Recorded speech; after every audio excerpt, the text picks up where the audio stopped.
The Lord of the Rings, the touchstone of fantasy literature, the icon of silver screen epics, the face of modern pop culture, the one name to rule them all. In The Lord of the Rings, we see the people of Middle-earth locked in a battle for survival against the forces of an evil being of untold power. When an unassuming hobbit named Frodo Baggins comes into possession of the One Ring, the races of Middle-earth unite to form the Fellowship of the Ring, vowing to stop at nothing until the ring, and its dark master along with it, are destroyed. Their journey proves long and hard. With every step, the Fellowship are tested by many trials and perils, not the least of which is the ring itself, sowing temptation and distrust within their own ranks. The ring infects the mind of Boromir, overcome by the desperate need to save his people, and compels him to try to take the ring from Frodo, the one sworn to carry it.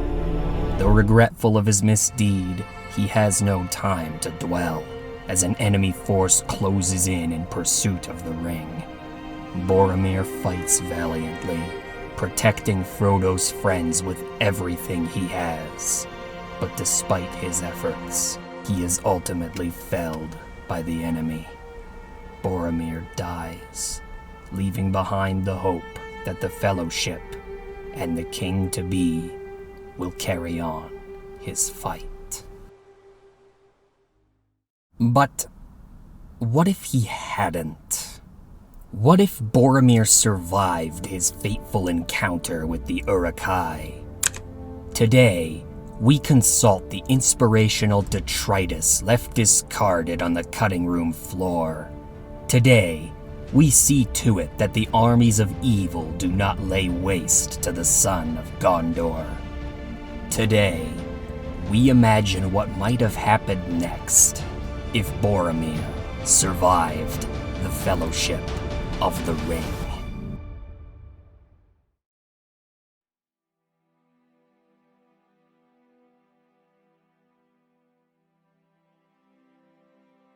Dancing through the towering oaks, stunning flashes of white, as captivating as the soaring walls of Minas Tirith, overtook Boromir's sight as damp moss and hard stone came forth to meet him. Boromir felt the cool earth meet his knee, unable to stop his body from succumbing to the arrow let loose upon him. Lodged deep in his chest, the arrow set Boromir alight. Pain spread through him as fire through a field, consuming every part of his being.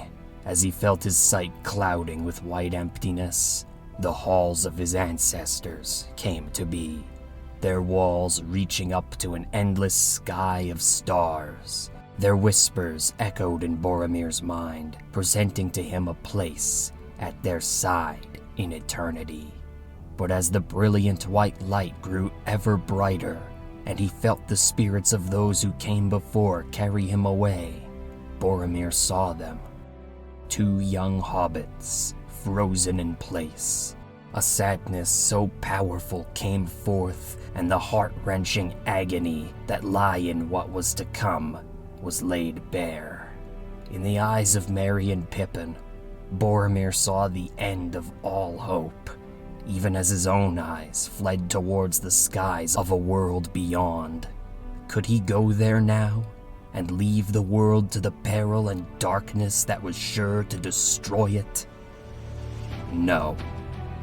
On this day, Boromir's ancestors would be left waiting. So long as he was needed, he would not fall. As the anguish poured from his friend's eyes, Boromir's spirits rose, and his body along with them, summoning within him the will of all Gondor. Boromir, letting loose a cry that shook the very world, turned and faced the enemy. From afar, Legolas beheld the unfolding terror. The warrior of Gondor, run through by an arrow, and now standing alone against the tide of darkness, rose, facing the foot soldiers that hurled obdurately towards their halfling friends. But out of the nobleman's sight, unmoving within the ocean of clashing blades, a single archer stood, with a roughly hewn arrow sitting nocked within his bowstring. He took aim, smirking as he prepared himself to claim the man's life. Time was short. Boromir's fate now rested in the hands of the Fellowship. Legolas advanced with a cunning and deadly swiftness that only the darkness of Mirkwood could teach. Spotting an unobstructed vantage point, Legolas soundlessly glided through the trees, butchering every Uruk who stood in his path. Though a single Uruk came forth, ready to strike down the Prince of Mirkwood, it was no use. In a single motion, too quick for mortal eyes, Legolas unsheathed his dagger, plunging it into the beast's chest. Drawing a single arrow, Legolas mounted the bleeding soldier, finding his footing upon the dagger that ended its wicked existence. The beast began to stumble, its body collapsing to the forest floor where it would forever lay. But it did not matter. Legolas's arrow flew. The arrow flew silent, gliding high above the masses of corrupted beings. The arrow flew swift, whistling through the trees as if carried forth by the wind itself. The arrow flew true. The Uruk's end was now certain as it struck him through the head. Frozen in place, breath fleeing his body as blood fell from his wound, the Uruk collapsed to the forest floor. Though his own arrow would take flight, it would only find itself lodged in the back of a fellow Uruk soldier. The Uruk-hai Lurtz was bested, and Boromir, though weary, carried on with his indomitable defense. Though moments carried on for eternity, it would only be moments before Aragorn descended, beating back the storm of swords to join Boromir's side. The two men stood together, their blades felling the Uruk horde in droves. Legolas closed the distance with his companions, his aim diminishing the ferocity of the Uruk assault from afar. A flurry of blades, arrows, and stones now held fast against the assault of the White Hand at the base of Amon Hen, littering the forest floor with shattered armor and staining it with darkened blood. Though slow to reach his comrades, and quick to curse their spryness, Gimli would lend his fury to the fight, each swing of his axe cleaving through his foes with little more effort than a knife through bread. With the Fellowship reformed, they moved away in retreat, commanded by Aragorn to make haste for the Falls of Rauros. The advance of the Uruk-hai echoed for miles. A thunderous squall of metal on stone ripped through the serenity of the wood as all below their feet was brought to ruin. Unquenchable bloodlust fueled Saruman's beasts. The most primal of fires had been stoked until a roaring fury consumed them, leaving only the one need to see the hobbits ensnared and their defenders' blood spilled. Onward! After the halflings! Dashing past the remains of the fallen, the Uruk-hai quickened their pursuit of the Fellowship, which seemed to have all but vanished into the forest air. All the same, the stench of man-flesh wafted through the ranks ever stronger as they ran, propelling the masses unfettered towards the precipice of the falls. Ugluk could feel the taste of man-flesh on his tongue as he broke through the trees, scimitar drawn, ready to gut the halflings' guardians where they stood. But as the Uruk-hai broke through, all hopes of feast or slaughter were dashed. The stony outcropping atop the falls was barren, void of any sign of life, save for a single discarded cloak of elvish weave, sopped in blood. Turning back towards the forest, the boiling rage of Uglok erupted. A guttural roar shook the crests of the trees above.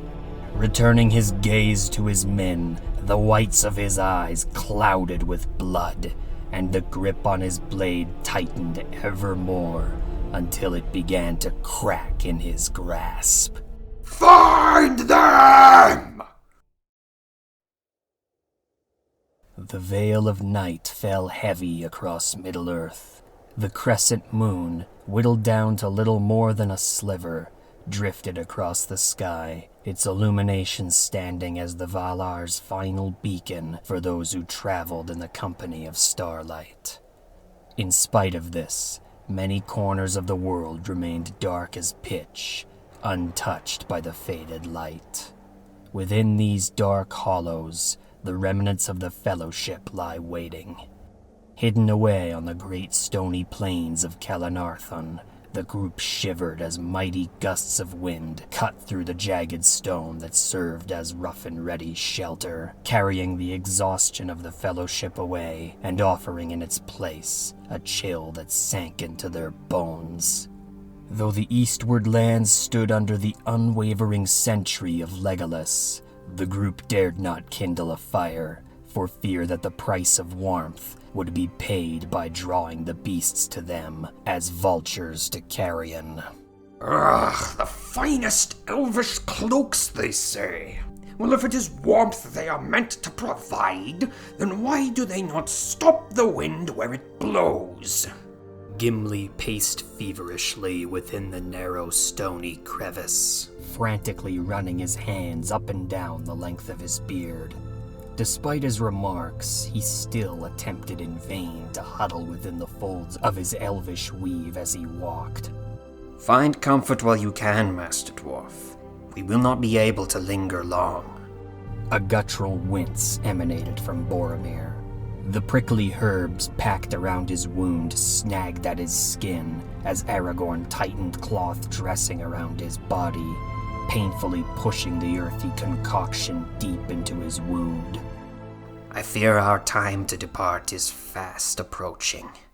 Though the Fellowship may have rested, they would find no sleep. The abilities of Strider allowed the group to become one with the earth, but even with skill brought on by countless years in the wildest of lands, the forces of Saruman were relentless. Even now, the group remained no more than a day ahead of them. Their relentless advance held the exhausted group at attention endlessly, fearing every flapping of wings and rustling of thicket to be a mark of hastening doom. The likes of Meriadoc Brandybuck and Peregrine Took were in every way misplaced in these faraway lands, and were they in their right mind, they would hope for the threat of such doom to pass them by. Despite possessing this sensibility that came so naturally to hobbits, only one thought availed them now. Frodo Baggins, Ring-bearer. By all that was good in the world, they could only hope that fortune may favor that young hobbit from Bag End. If we are to continue traveling under cover of night, then let us take the fight back to the orcs. Let us be the ones to send a message to them. Our road now is to Rohan.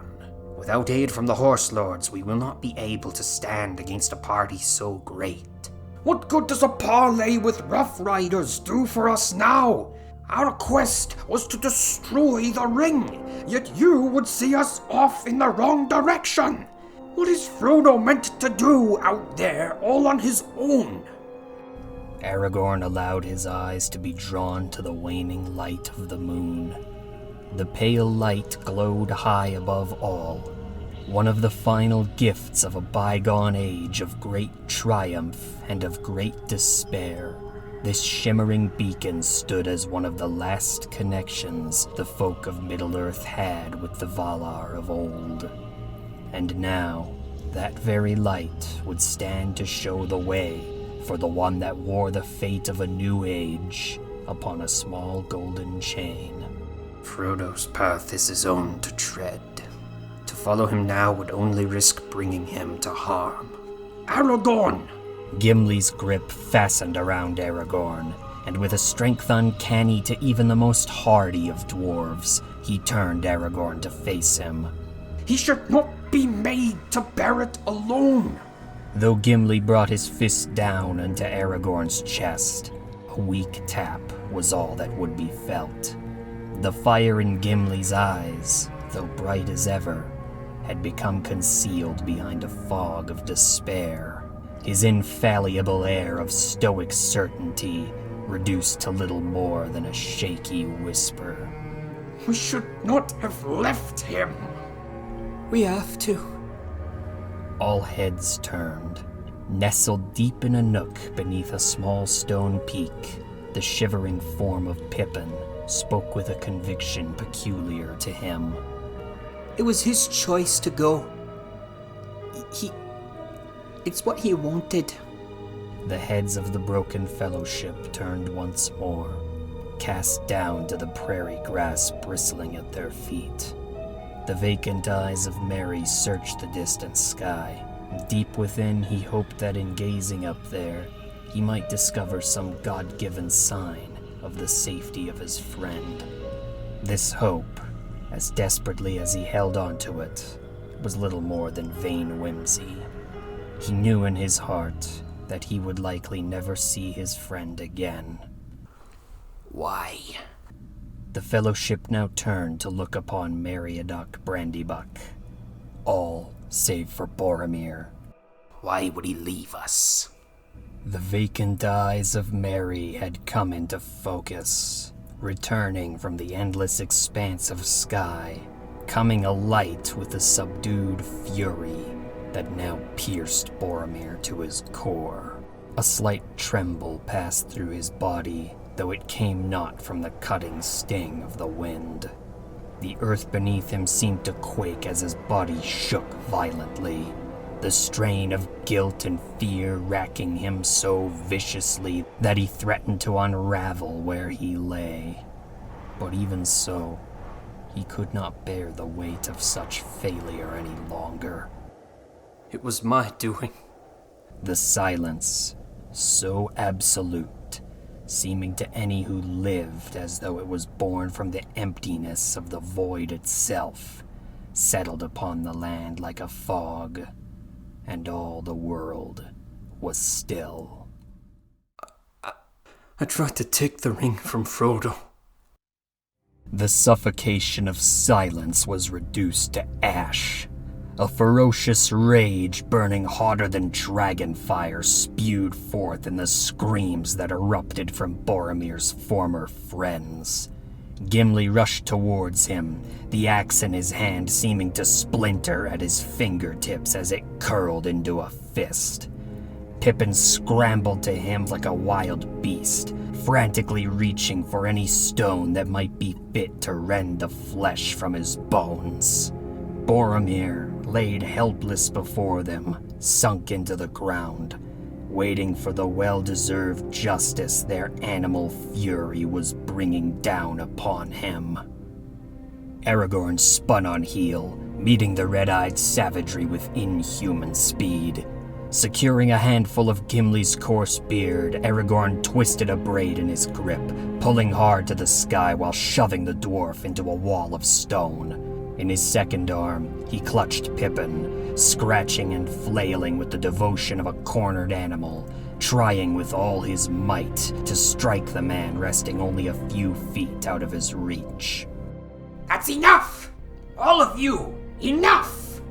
As Aragorn clamped hard on the dwarf's locks, he lifted the thrashing hobbit from the ground, holding him tightly against his chest, the pitiful cries of distraught rage going silent as he buried him within the folds of his cloak.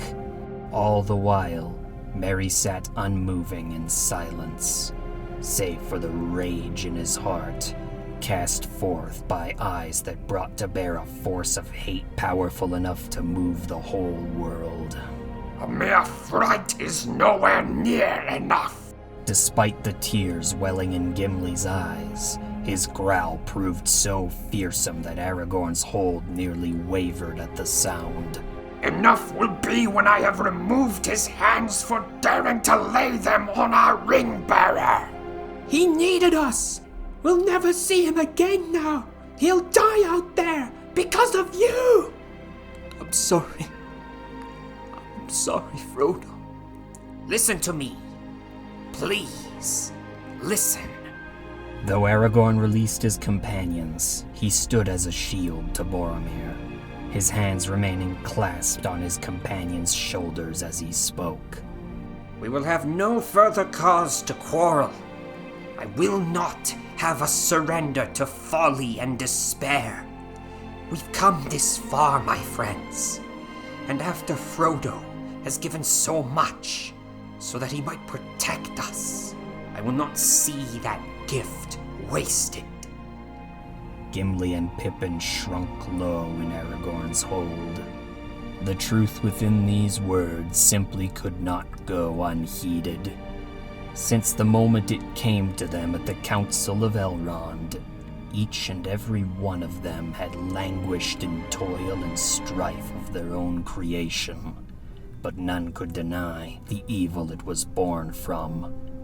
Every moment near the ring would brew poison in their minds. Such unspeakable ruminations taking root formed cracks upon their hearts, cracks through which ever greater darkness would pour and wash over them as wave upon a shore, drowning, destroying every notion of who they were.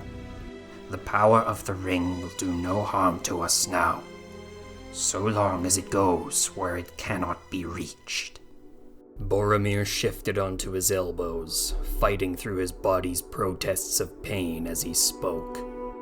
But what of Frodo? He goes alone to the enemy. We cannot stand And by. how is it we are meant to stand with him now that we've been made enemy to him, Boromir? Gimli's eyes glimmered, the light of the flame in his heart burning bright as it cast its light upon Boromir. Boromir turned away from his compatriots, silently returning his empty gaze to the ground below him.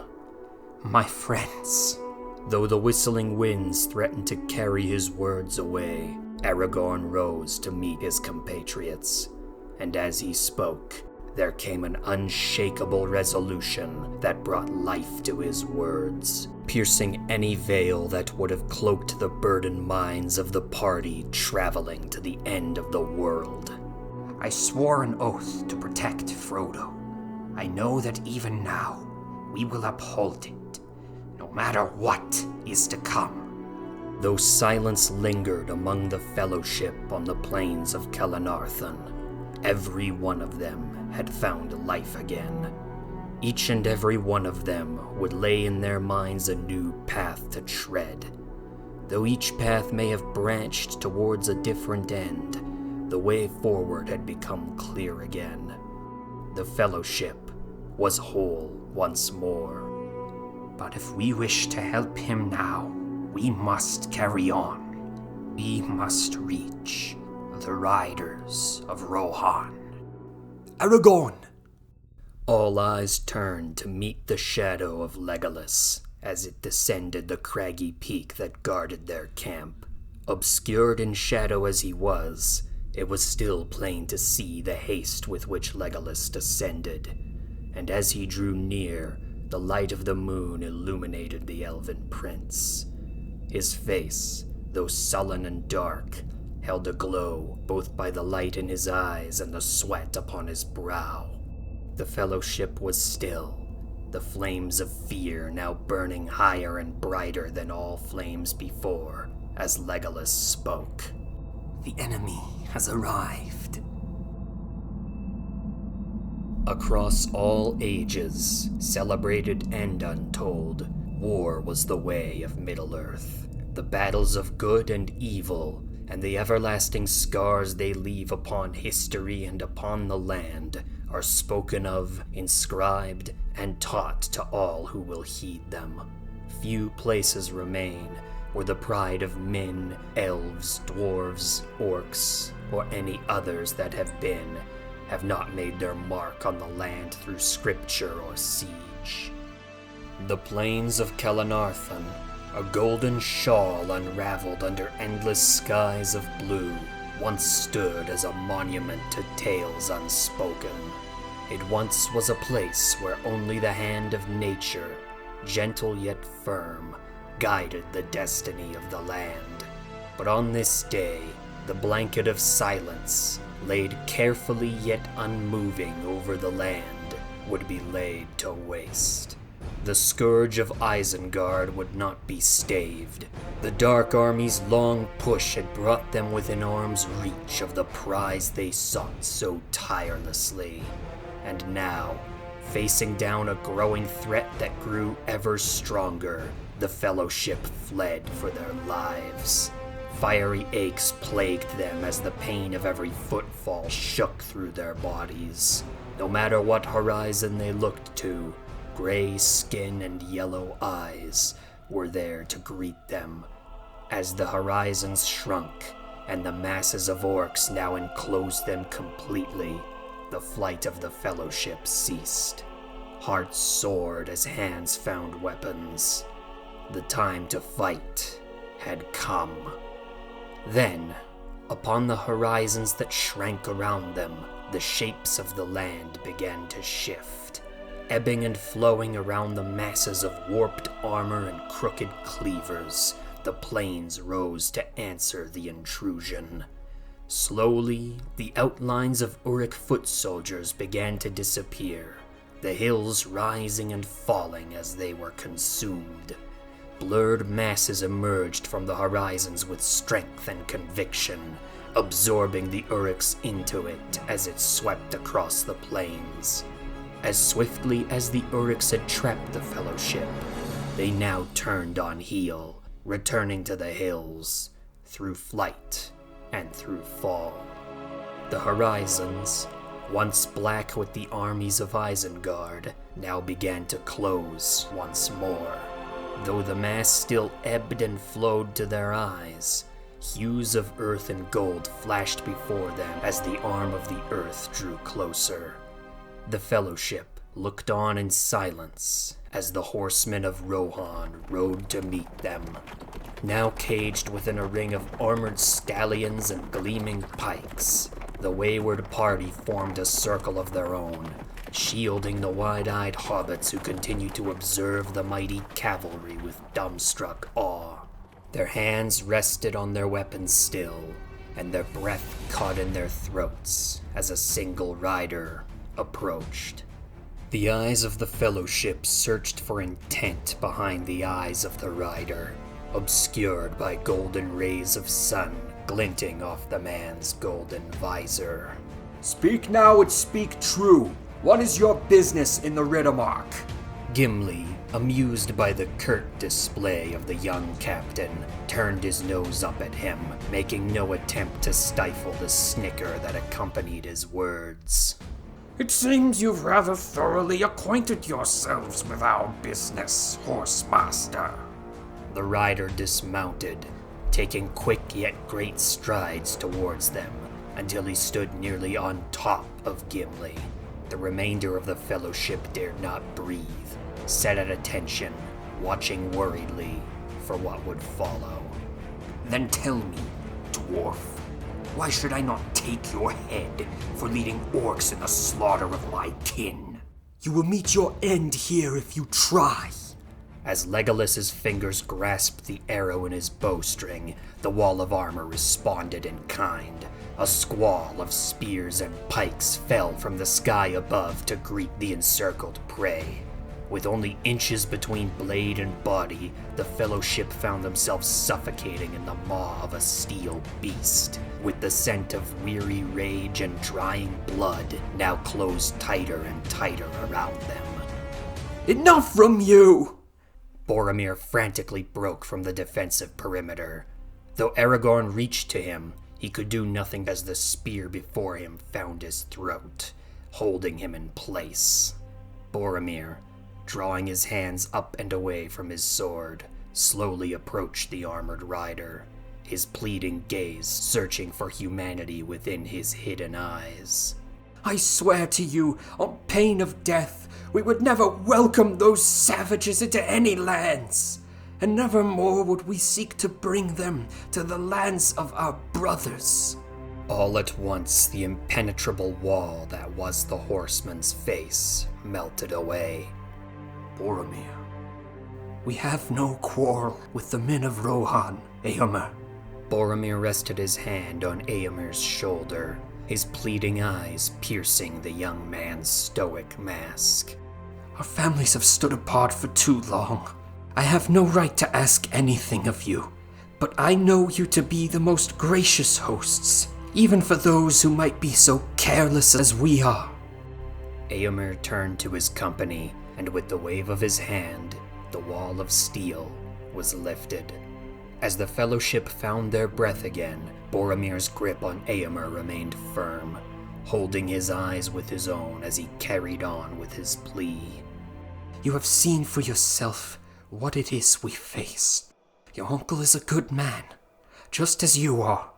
We seek only to have a meet with your king, to warn him of the shadow now cast by the White Wizard. The riders, who only moments before stood as an unstoppable force of the land, had become still, making great effort to shift their focus elsewhere, just as it had been before the arrival of these unexpected parties. The land was once again still. As Éomer removed his helmet, looking on at his equal from another nation, his eyes were somber, shimmering with the pain of memory. The shadow reaches further than you realize, my friend.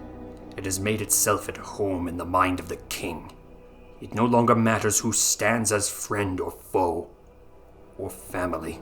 He is blind to all of them. Saruman has taken lordship of these lands, turning away all who threaten his devices. Such is what happened to those whose loyalty is to Rohan. With every passing day, his power grows. The wizard himself draws near, waiting for such a time that he might walk freely within our walls. His eyes are everywhere, watching, whispering to him all that takes place within our walls. It's impossible now to know who is left that can be trusted. Boromir's eyes fell with these words, as a cacophony of dark thoughts and the pain that followed them now took hold. He fought desperately for a composure that had become harder to summon with every day. Rohan has always stood as ally to Gondor, and I will not be the first to forsake that pledge. Éomer's hand rose again, and with this motion, a trio of riderless stallions were summoned from the phalanx. May these horses serve you, as well as they serve their old masters. You may ride with our company if you wish. You may ride for Edoras if you must. But if it is an audience you seek, take care with whose counsel you share. Do not be quick to trust, and do not hope to be heard. As Éomer resettled into his saddle, he turned to face the Fellowship one final time. If you must find us in the days to come, ride north to the edge of Fangorn. Banished or not, the Rohirrim will fight until the last. It seems now that is what it will take. Looking to each other, the Fellowship somberly shared in silent reflection as the truth in Éomer's words settled in their minds. Until the last, that is what it will take. Yet even in this decree, not one soul, be it Fellowship or Rohirrim, could believe that it would be enough. Securing his reins, Éomer turned back to his company. Rohirrim, onward! Moving as one, the mass of horses and riders turned, and as they disembarked, prairie dust was sent swirling skyward. The Fellowship stood motionless, watching as the Rohirrim melded into the earth from which it had risen.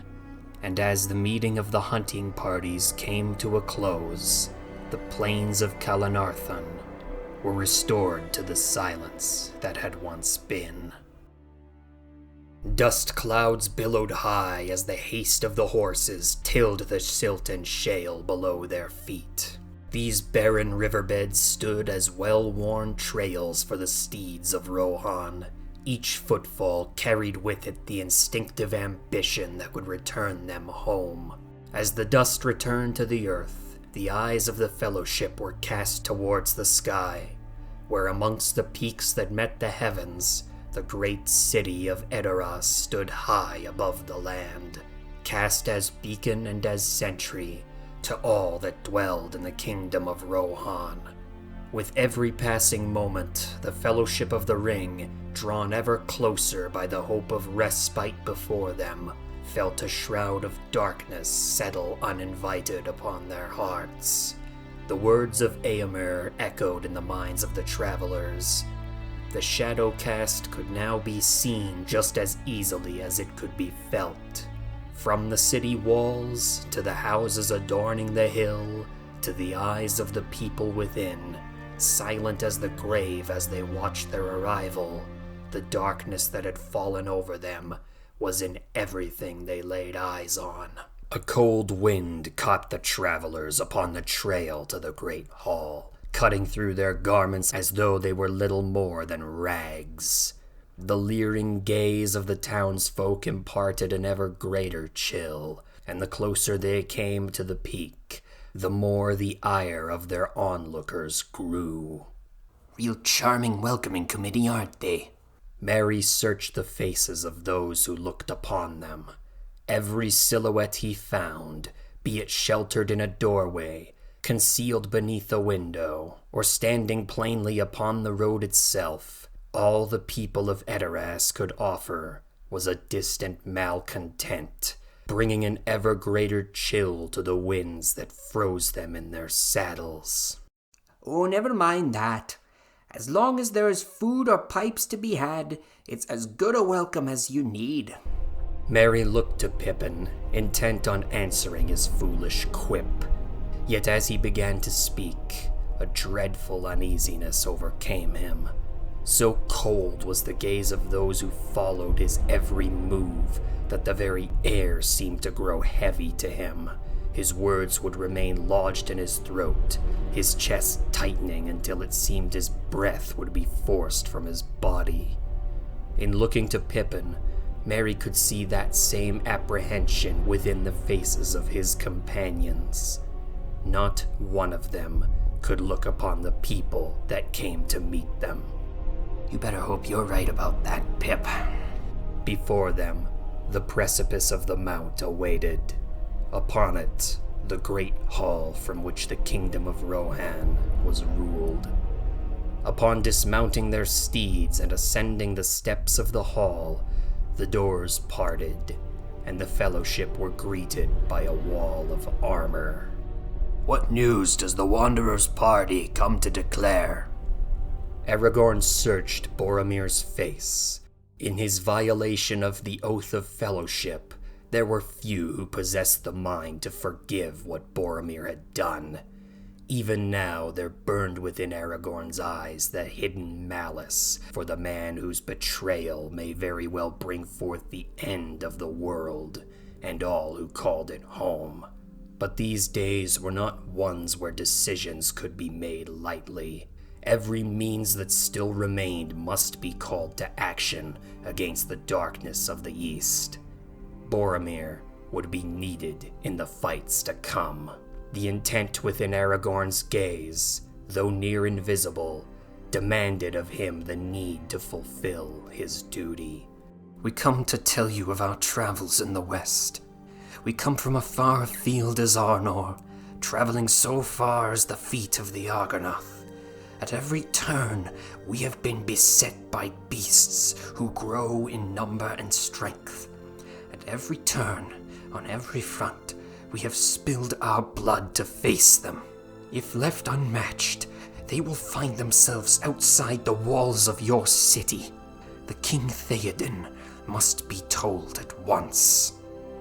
All at once, the stone features of the guardsmen slackened. The sudden appearance of the steward's son awakened an urgency that demanded he depart.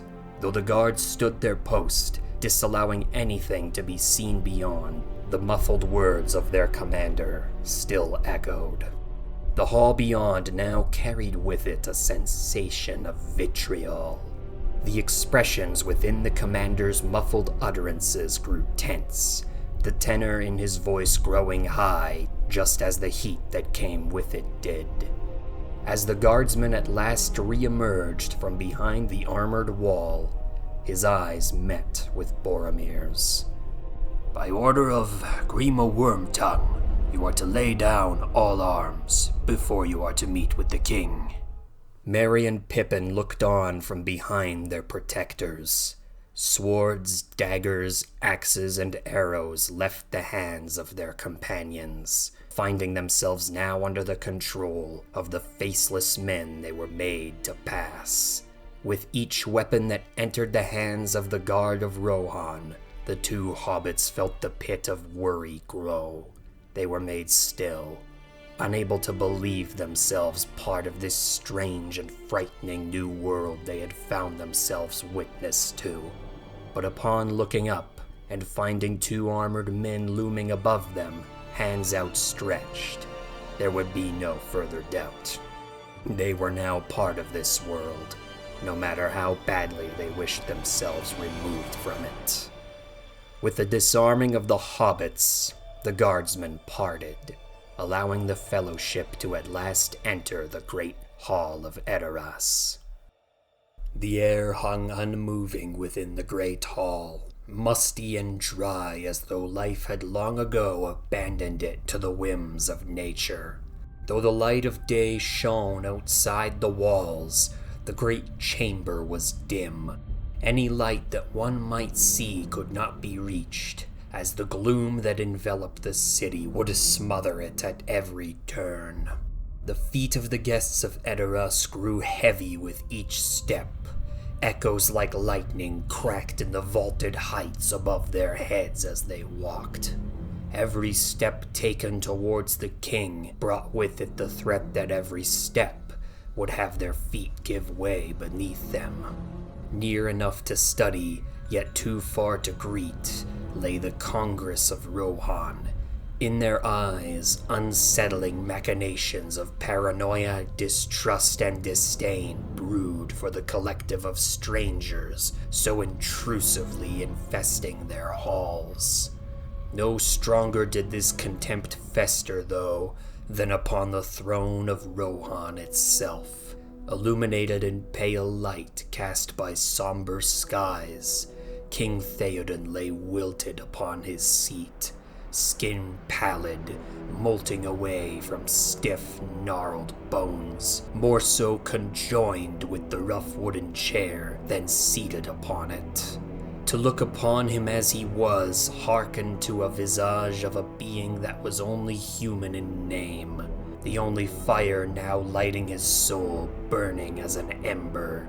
At his side, a shriveled form clung, a swollen boil clamped upon his arm, tattered black robes draped over the sickly king, hovering in his ear, infesting his mind with whatever sickness it saw fit to spread. By whose command do you approach unsummoned? The fellowship became still, looking into the glassy eyes of this loathsome chaperone. Some among the fellowship could not help but wonder if the slopes of Mount Doom might serve as a more welcome alternative to where they now stood.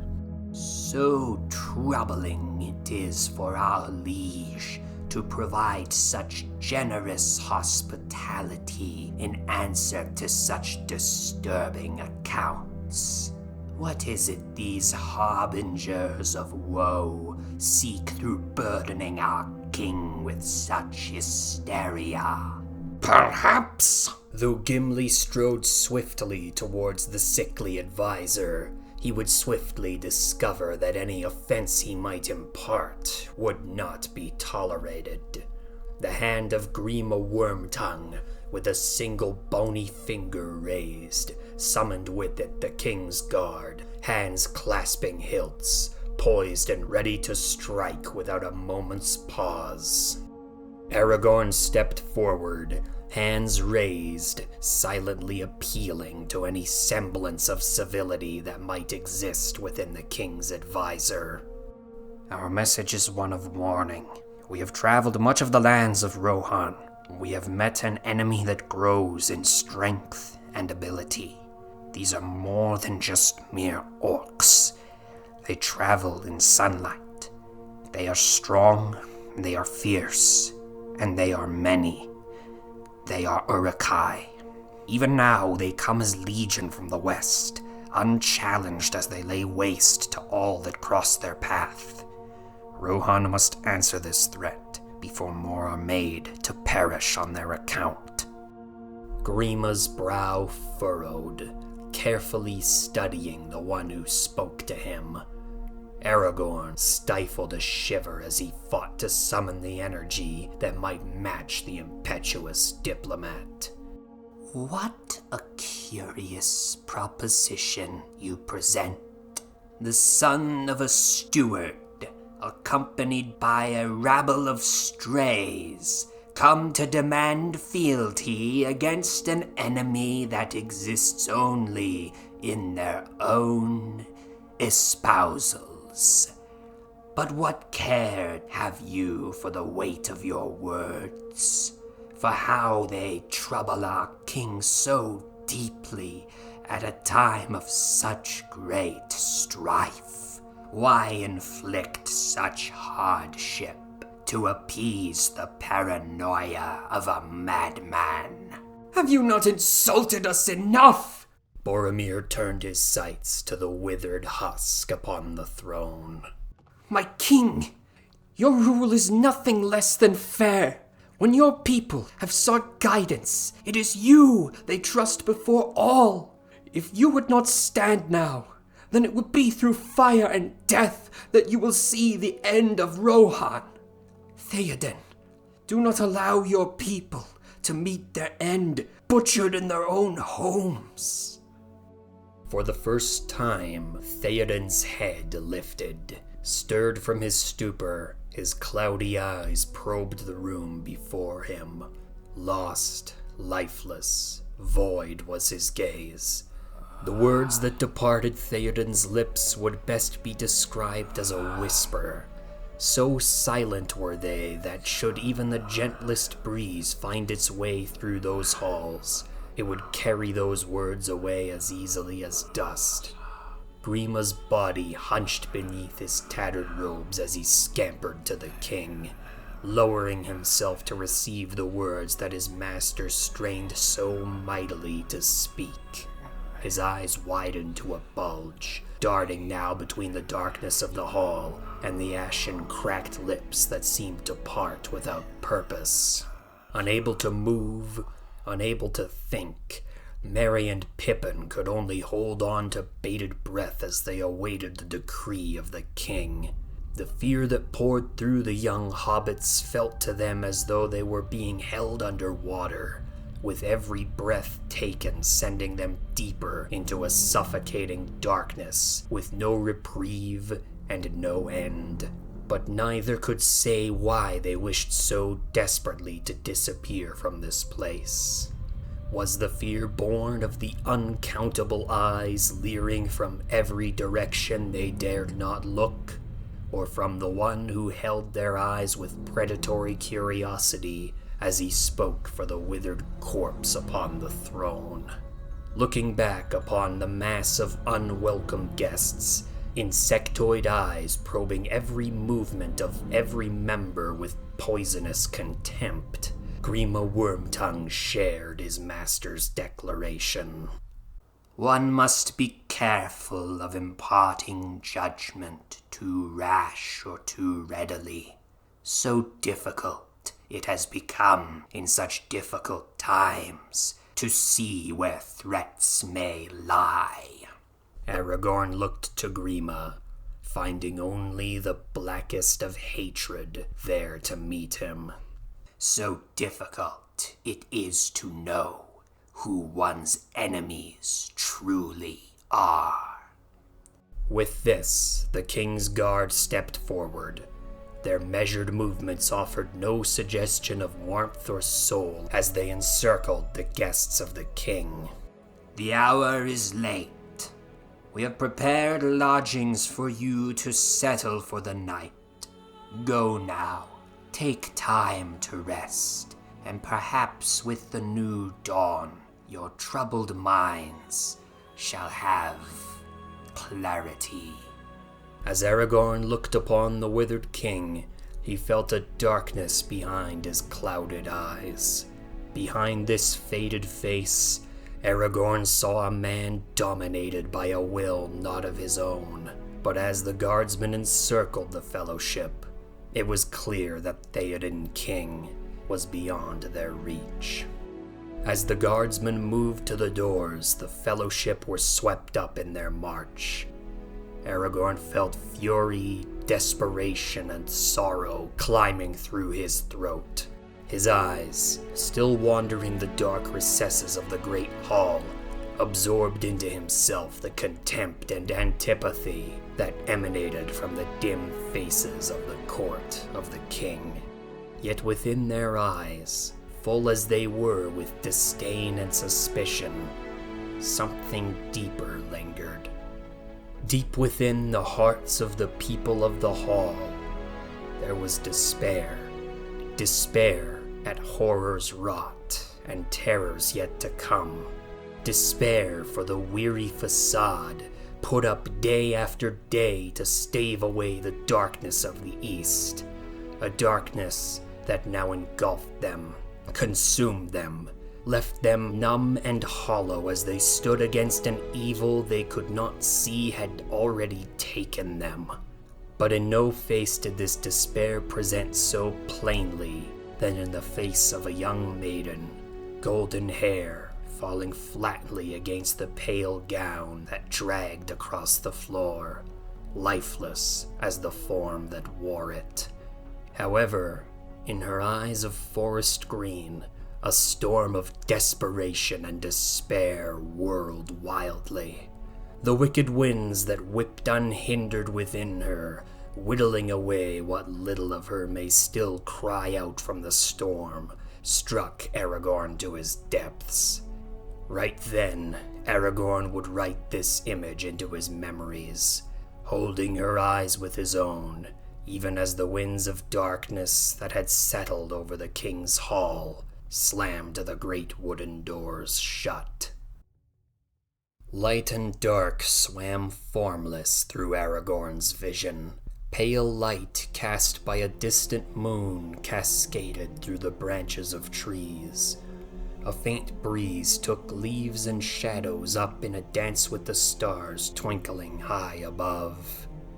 As the breeze lapped gently across his face, Aragorn felt the weight of the terrors that plagued his travels slip away, and the cocoon of down and silk he laid upon took him in a soothing embrace.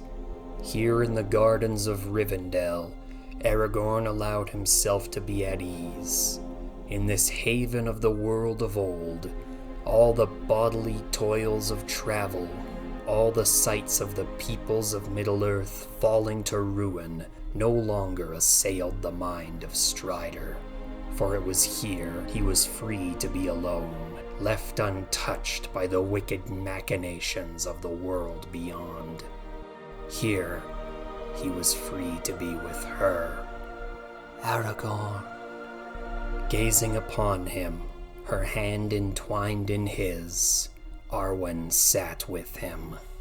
A smile found his face. In the shimmering glow emanating from her skin, in hair that flowed as water from a spring, in a smile holding purity unequaled by all other things of the mortal world. It was in such things that Aragorn could see the trappings of a life he would only dare dream of. It was with her that he would be whole. No matter where I ride, you always find me. Her hand ran through his hair, brushing away all threads that might try to hide his face. As her hand rested upon his cheek, her blooming smile shone ever brighter.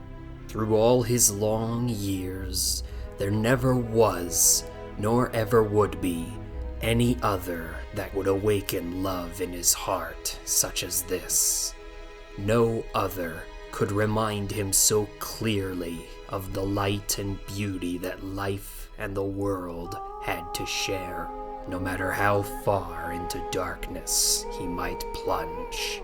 So long as I am here, I will always watch over you. There is nothing left for you in this land. The path that you must take, the only path I follow, is the one I choose to. Steadfast and firm, Arwen took hold of Aragorn's hand, her eyes piercing his heart, as within those eyes the light of the trees of Valinor burned bright, casting light upon his soul just as those trees once cast their light for the whole world. Aragorn rose, freeing his hands from hers, his gaze retreating into the distant valley where the pale light of night could not reach. The darkness lies everywhere I look. Even the greatest among us cannot fight it. I cannot bear for you to tread this path when I know not where it leads. My heart, even now. Aragorn stirred. A fierce heat had begun to swell from within. His vision blurred as he looked on at the emptiness and the dark. Even now, your path is clear. Yet even as it is laid in front of you, you would choose not to see it. A change had settled upon the land. The hidden shapes of the forest were now disturbed, shimmering and rippling as the darkness was now broken with bright spots of crimson. Aragorn. Elisar. Aragorn turned.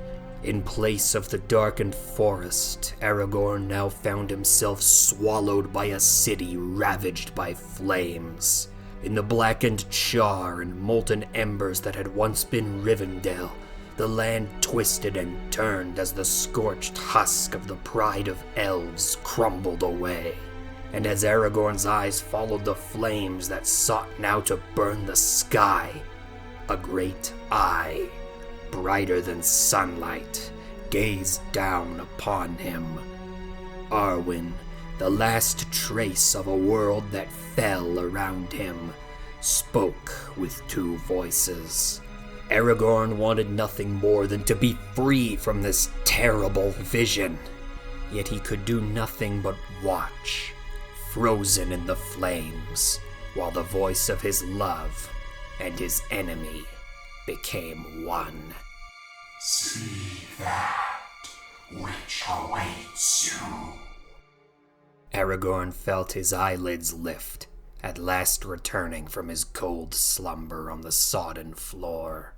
Though Aragorn was awakened, the darkness of the wooden shack would allow nothing to be seen, save for a faint spot of pale light, nearly lost within the knots and cracks of the wooden wallboard. Aragorn followed the beam of light to its source, a crack so slight that had the light not found it, it may have never been there at all. Slowly shuffling through the room, he hunched underneath it. The pernicious hum of silence rang as loud as a war horn in Aragorn's mind, laying to ruin any hope of finding peace. Instead, Aragorn's eyes fell upon the veiled silhouettes strewn across the floor. Though together in the waking world, they lie still as the tomb, wandering alone through unknowable wonders and horrors that could only live in their dreams. Aragorn's eyes remained wandering. The emptiness of the darkness surrounding him found a home in his thoughts. In such dark times, What hope did he have of saving this world from the one who sought to end it? As his eyes crossed from shadowy form to shadowy form, there was one he sought above all others. Boromir, the one who would lead, never mindful of his station, the one who would guide, never frightened by the dangers lying in wait. Whether in triumph or in failure, he was one who would do anything but yield, no matter what he might lose in doing so. Yet he was no longer among them. It seemed that even with no choice but to rest, Boromir would have none. Aragorn rose, creeping past the slumbering masses towards the door. Within the mass of beings that covered the floor of the ramshackle hut, there was a stir. Gimli, his stout, robust figure, hard as the stone his kind mined so vivaciously, tossed and turned with aimless abandon. Arm and leg collided with his sleeping compatriots, disturbing the rest that had eluded them for days. Legolas, having expended his desire to stare at the young dwarf until he woke, took a handful of his bright red beard, casually running his fingers across each hair as he pulled them taut, the edge of his dagger pressing gently into the bright red fibers. Gimli's stout hand shot up, taking hold of the ornate blade in an iron grip. Put so much as one hair out of place, and you'll find yourself short of fingers, little princeling. I don't suppose that would calm you down any, would it? Merry leaned onto his elbows, propping himself up to stare daggers at the rambunctious dwarf. Forgive me, Master Hobbit. I never rest easy when I must have dealings with noblemen. Oh, what I would do for a cold pint of... Enough already. I'm already starving without having you remind me of it. Pippin would not stir as he spoke, his back facing his companions as he attempted to shuffle back into the most comfortable position the rough floors would afford.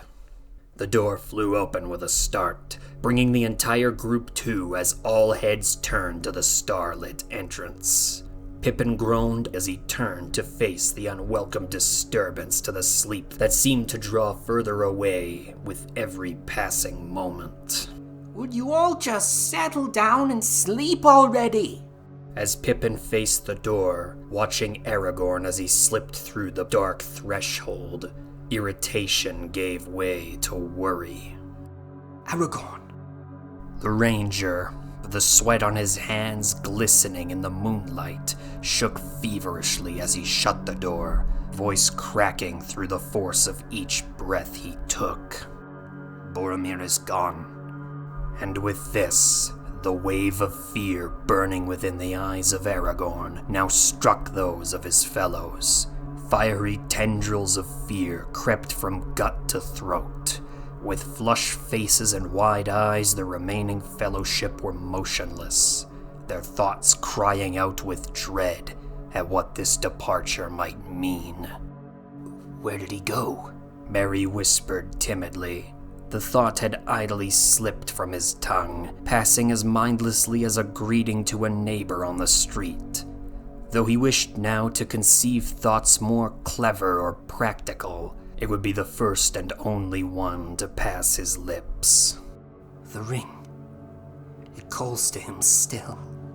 The silence returned as the wave of terror crashed over them all, falling in force greater than any had yet felt. Whatever it is he seeks, he cannot be allowed to pursue it alone. Well, let's get a move on then. We'll have to be quick if we hope to catch him. Gimli rose, grabbing hold of his axe as he began for the door. I think it best if the elf rides with one of you this time. Aragorn, hand outstretched, caught the dwarf before he could pass. The court of Rohan will not take kindly to us all leaving in the night. Riding out together will draw more attention than we can allow. Gimli glanced up at Aragorn as he was pushed back into the room. Aragorn. No words would pass Aragorn's lips as he donned his trappings. From boot to blade, every item hurriedly fell into its place. As Aragorn gripped the door, his hurried frenzy ceased. Continue to meet with the men of Rohan, and bid for their aid as long as they will have you. There are still those among them who will heed you. If they should decide you are no longer welcome, then we shall meet again at the crossing of the Maring Stream once my task is done. Aragorn's head fell, fearing what his friends now felt, but unwilling to look upon them, fearing what truth might hide in the dark thoughts that now took hold of them. If I do not return by sundown of the 6th day, make for the city of Dol Amroth. Muster all strength that the peoples may still offer. Give them courage. All who will still stand will need it now. Aragorn crossed the threshold into the night, but before the door could close, Gimli was in motion once more, throwing open the door with a throaty bellow as Aragorn stepped into the saddle of his horse. Damn you and your stubbornness! Take care of one another. Remember our promise. Remember. But before the final words that lingered could part his lips, his reins were in motion, carried off into the darkness, leaving the walls of Edoras behind. Aragorn rode east.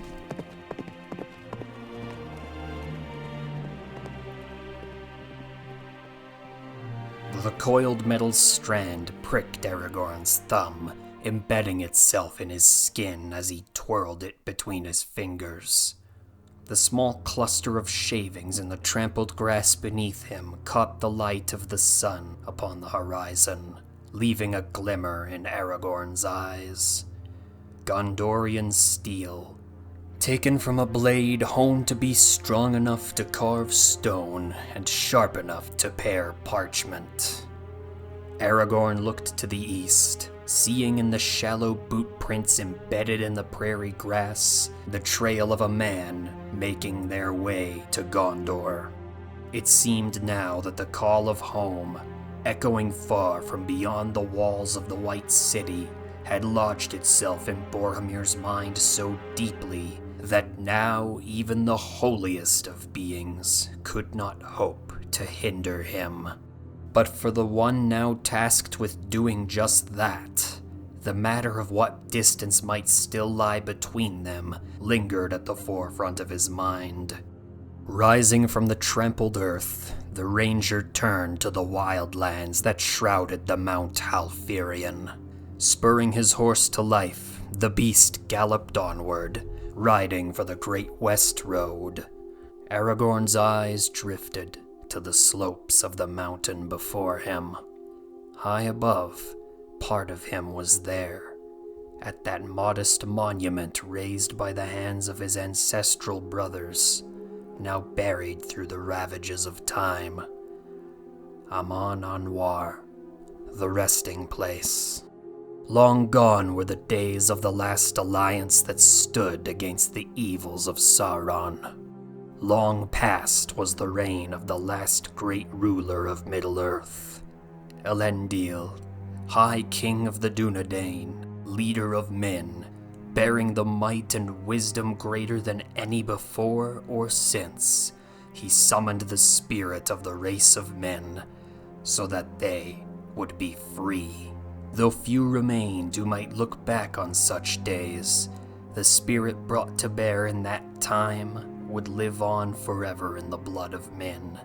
It would live on in the legacy of his heir, Aragorn, son of Arathorn. But even with the blood of kings flowing through him, who could truly say Aragorn was any more than what he was? How now could a ranger, one who walked no path, lay the path that all peoples would follow? In this dark age, where all stood divided in the face of an evil that would lay all to ruin, How could one man call forth the people to stand as they once had? How could this one man, who swore to honor the one who carried the greatest burden of all, keep such an impossible vow? With the doom of the world now falling heavy upon his heart, Aragorn felt himself falling through a well with no bottom, dark and hollow, this well of despair that pulled him downward into the dark endlessly. And with this darkness settled upon him, he would now find himself absorbed by the darkness within the woods of the Eastfold.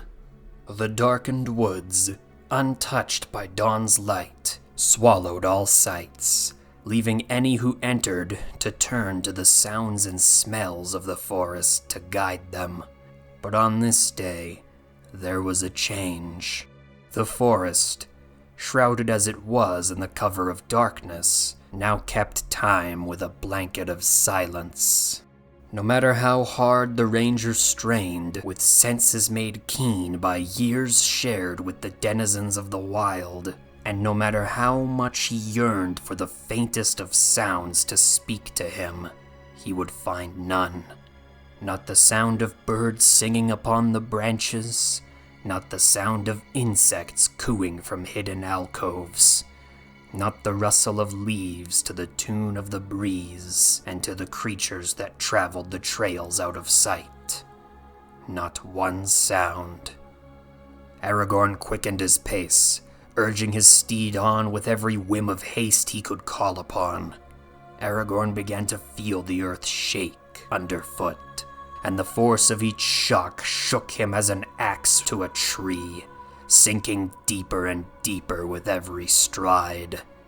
Though life in the forest had fallen silent, the presence of an unseen terror emanated from beyond the pines. As the light of dawn shone through, bathing the forest in a deep crimson light, Aragorn would not falter. Upon the bridge over the Mering stream, a band of Easterlings stood as legion, iron feet sending ripples through the forest as they marched towards the bridge. At their back, ripples upon the air met with the sky high above the treetops, high above the flames that lapped the forest floor and swirled between the branches of the trees. To the enemy, it seemed now the time was nigh to summon the doom of Rohan. Sauron would begin now to see the peoples of Middle-earth fall. And now, the first of what would be many victims stood before them. Aragorn's mount bucked wildly beneath him, head lifting to the skies, crying out in terror as it looked upon the wall of bronze that set upon them, upon the collection of cold black eyes that stared from it. Aragorn dismounted his terrified horse with haste, laying his hand upon the beast's neck, running his hand across its mane, each stroke slowly expelling the terror. As it came down from its fright, Aragorn leaned to him. "Go, my friend. This fight is not yours to take." With a smack to urge it onward, the beast took flight. Aragorn approached the bridge, hand clasped upon hilt. As his feet found the rough stone of the cobble crossing, rally cries resounded through the ranks. Crooked pikes fell from above, taking aim at the lone wanderer, haggard faces coming alight as the men charged to meet their mark. Aragorn would face them still, even as the clamoring of twisted metal and animal fury circled him. Aragorn's sword flew from its scabbard, becoming part of him as he advanced upon the horde. With the lives of those dearest to him guiding his hand, Aragorn stepped into the fray.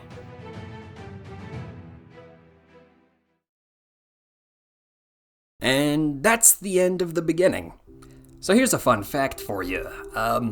Lord of the Rings is really hard to write around. I'm trying to make this rewrite as faithful to the feel of the movies as I can make it, but turns out trying to emulate said feel is a frickin' doozy of a task. Because of how challenging and frankly long-winded this is gonna be, I'll be releasing this story in chunks while I do my damnedest to map out the best version of the story I can think of, while also attempting to juggle some other rewrites that are currently cooking on the back burner. I know it's been a while since I've been around. Life's been like maximum overdrive lately on my end, and I've had a hard time keeping up with all the things I want to do. I hope you enjoy this so far, though. And to the absolutely insane number of new faces who have joined the community, welcome. Not gonna lie, it feels weird to say that we have a community now, but I will say you've come at a good time, because I know for a fact this one's gonna be one hell of a ride. But what do you think? How do you see this story playing out? Be sure to leave your thoughts down in the comments, and let's see what we can collectively come up with. We've got a long road ahead of us, my friends, but if you're ready to come along for the ride, well, then I'll see you when I see you.